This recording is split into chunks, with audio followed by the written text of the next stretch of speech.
Big shout out sana kwako. Mimi niko na msanii wako pendwa sasa hapa leo utamfahamu. Kwanza kwa kujitambulisha kwanza kaka unaitwa nani? Kwa majina mimi naitwa Masenga TZ. Masenga TZ. Masenga TZ ni nani? Masenga TZ bwana yupo katika movie za Chagama. Kama umfahamu Chagama utakuwa bado sio mzoefu wa kucheki bongo movie. Iko hivi. Huyu bwana yuko na Chagama pale, sijui unanielewa. Chagama ametokea kwa chumvi nyingi. Kama uelewi kabisa, kiisa kidogo, nadhani hapo utakuwa umeshanipata. Sasa tuko naye leo kushare naye kila kitu ambacho yeye amepitia kuanzia yuko chini mpaka sasa hivi yuko hapa alipo. Bwana nimepata bahati ya kuwa na wewe leo. Mimi nataka uniambie kwanza, kijana wa Kitanzania ambaye anakusikiliza aone kabisa umeanzia wapi, upo wapi na unaenda wapi. Na je, hii sehemu ambayo umepitia kuna changamoto gani? Unaelewa? Tuanze kwanza ulianzaje mpaka hapo ulipofikia? Kwa changamoto nilizopitia ni changamoto ndogo ndogo, ila mpaka hapa nilipofikia sina budi namshukuru sana Mwenyezi Mungu, kwa sababu mimi bila Mwenyezi Mungu dua zake singefika hapa nilipofikia. Mimi mpaka bwana nafika hapa kwa Chagama nimehasu sana. Ndugu zangu nimehasu mpaka nimefikia hapa, na wale wote ambao mnapenda mashabiki zangu ambao mnaniangalia Sasa mimi nimekupata na nimepata sana idea ya msanii wangu. Msanii wangu bwana hajaanzia hapa. Sawa? Msanii wangu ameanzia mbali, na alikoanzia mpaka hapa kufikia bwana isingekuwa ni Mungu na juhudi zake, yawezekana au yamkini asingekuepo hapa. Sasa mimi nataka uniambie, sawa, mimi kama msanii nikitaka kuanza kuigiza, vitu gani vya kuvizingatia? Inabidi niweje? Yaani hivyo, yani nataka unipe challenge kwamba ukitaka kuwa msanii bwana inabidi upite hivi, ufanye hivi, fanye hivi. Je, nionge watu ili nifike juu, au nifanye kazi kwa bidii, ama nifungue TikTok? Nataka uniambie hivyo ili nisikie hapo ulipofikia wewe. Yaani kama unataka kuwa msanii, uwe msanii mkubwa, vitu ambavyo inabidi uvishike: nidhamu, heshima,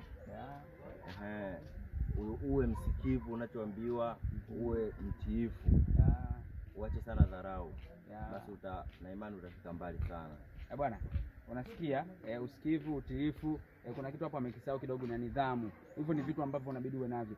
Bwana katika makuu mengi tumekuwa tukishuhudia kwamba yanakuja yanafarikiana, yani kunakuwa na conflict tofauti kwa sababu ya hivi vitu hawavizingatii. Huyu bwana mimi nimemkuta hapa kwake, nyumbani kwake bwana yuko kuzuri, siku tutaingia nyumbani. Lakini uweze amini, anamzungumzia brother Chagama in case kwamba yuko bado chini sana japokuwa yuko juu. Sio, lakini laiti kama ingekuwa wewe nadhani kabisa ingekuwa ni tofauti. Tofauti ipoje? Kuna baadhi ya msanii hapa TZ, kuna watu waliwainua. Baada ya kuwainua, movie yake inakaribia kufika hatua fulani hivi, wale wasanii wakaanza kuleta kashikashi, mimi silipwi, sipo, sijui hivi na hivi. Bwana hiyo inakuwa haipendezi, na hususan tukitaka kuliendeleza soko letu la Tanzania katika swala zima la bongo movie, inabidi tushirikiane kama anachokisema kaka hapa kwamba inabidi usikivu, nidhamu na utulivu, bwana na ustahimilivu pia, uvumilivu, vitu vyote ambavyo vinahitajika inabidi tuwe navyo. So kitu kingine ambacho ningependa kushare naye ni kujua amepata manufaa gani kuanzia alivyoanza kuigiza mpaka sasa hivi yuko katika level ya juu. Manufaa niliyopata kwangu mimi sio madogo. Nashukuru Mungu kwa hapa alipofikia. Ningependa tu ndugu zangu kwa asili, kama na nyinyi ambao mnanitazama hapo kwa sasa hivi, channel yetu kwa sasa hivi mpaka hapo tunapoona inalipa mshahara mzuri, na wasanii wote tunalipa kipato kizuri. Tunashukuru Mungu, tunafanya kazi. Tunapenda sana mashabiki zetu, na wewe kama uko tayari unaweza ukaja kujiunga hapa tukafanya kazi pamoja.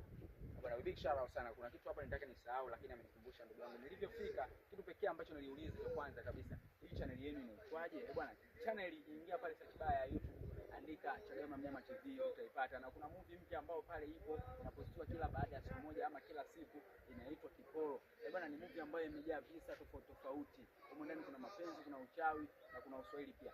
Lakini kitu kingine ningependa kushare na wewe kwamba msanii wangu anaitwa jina lako bwana gumu kidogo. Ndio nani?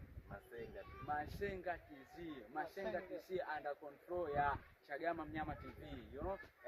So big shout out sana kwako. Usisahau kusubscribe hapo katika channel yangu na Films na kila kitu kujifanya. So kitu kingine ambacho ningependa kukushare na wewe ni kwamba nakuomba msamaha kwa itilafu zozote ambazo zimetokea, kwa sababu mshikaji wetu bwana amekuja amewekeza mtaani, mjengo wake huko mtaani, kwa hiyo watu wengi wanapita nini, na unajua hatuwezi tukawazuia jamii. Na ukiangalia leo ni tarehe 29, siku ambayo rais wetu anaenda kuchaguliwa na wabunge wetu wanaenda kuchaguliwa. Nikukumbushe tu kitu kimoja, tembelea katika ofisi za kupiga kura, ukapiga na wewe kura, kila kitu kiwe fresh. Bwana bro, big shout sana kwako, nakubali sana. Ubarikiwe sana. Mimi ngoja kwanza niende katika majumuiko ya kitaifa, tutakutana kwa wakati mwingine. Basi mimi ngoja nende nikawakilishe. Asante.